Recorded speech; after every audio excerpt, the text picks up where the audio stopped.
皆さんこんにちは. Hi everyone, Yuta here. One of the things that I think is very important in life is to be able to express your emotions and what you think.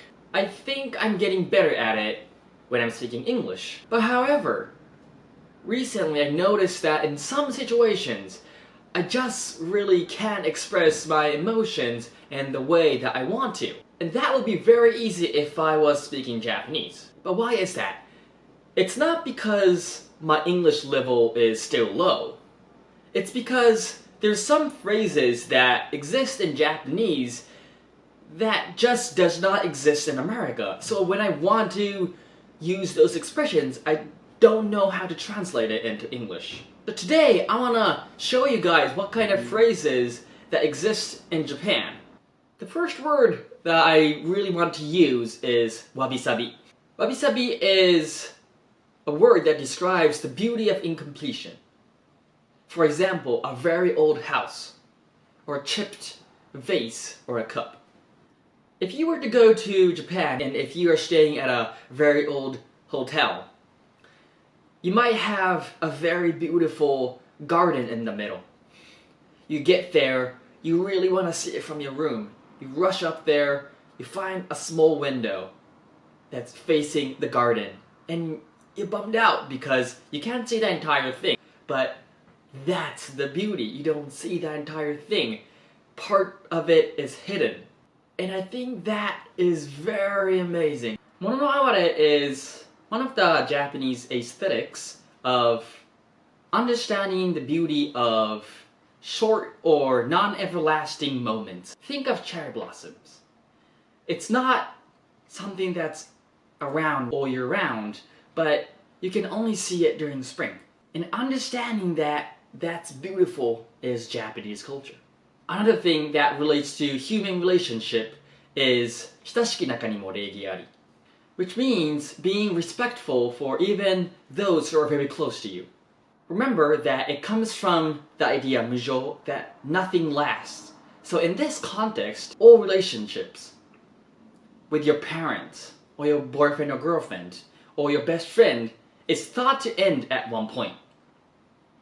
So not only does it make you appreciate those moments that you're with them, but makes you aware to have a good distance between the people who you love, so that you don't destroy that relationship. And this might be one reason why Japanese people don't really express their love to their partner. Because when you show affection, or when you get too close to them, you might hurt them and lose them. So the relationship is all about finding that right distance. You have to improve constantly. Which brings me to the next word. Kaizen. Kaizen is often translated into improvement, which is correct, but in the Japanese context, it might be a bit different from the one of America. In Japan, when you say improvement, it's constant. But in America, it's often periodic. You want to improve something about a company. You will implement a program, a 3-month program. And people will go through that program, and after that program is finished, the improvement ends. However, in Japan, improvement is constant. There's always something to improve, so it never ends. Another thing is, in the Japanese word kaizen, even that good thing or a great thing can be better. That's the big difference about kaizen and improvement. And this constant improvement might lead to a reason to live, which is ikigai in Japanese. A reason to live, a reason to wake up in the morning. And it's a common idea. People use it a lot, but it's pretty interesting how it's not there. Another, personally, I think is beautiful is boketto. This is a behavior that you do. You look into the distance, and you don't really think about anything, and just staring at one point. You're in the forest. You're looking through the branches, and a beam of light is coming through, and you just boketto look at that. And interesting enough, there's a word to describe that beam of light coming through the branches, which is 木漏れ日. How beautiful is that?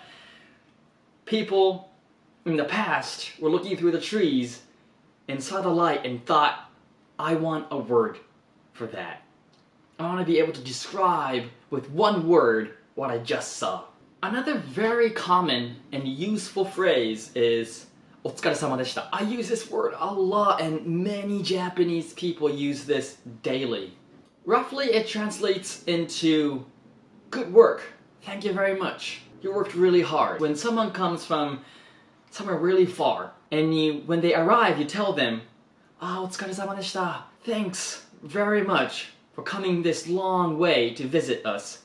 It must have been very tiring and long. So お疲れ様でした.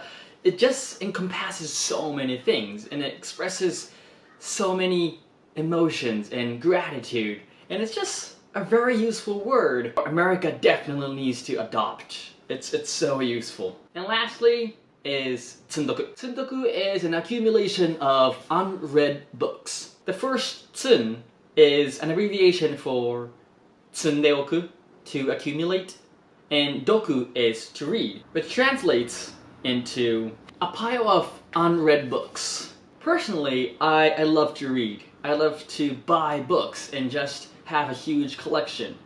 But sometimes you just don't have the time to go through all of them.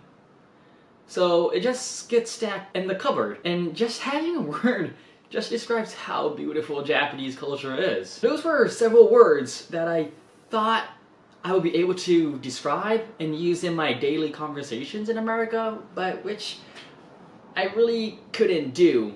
If you like this video, give us a big thumbs up and push that subscribe button. It helps me a lot. Thank you very much. Have a good day.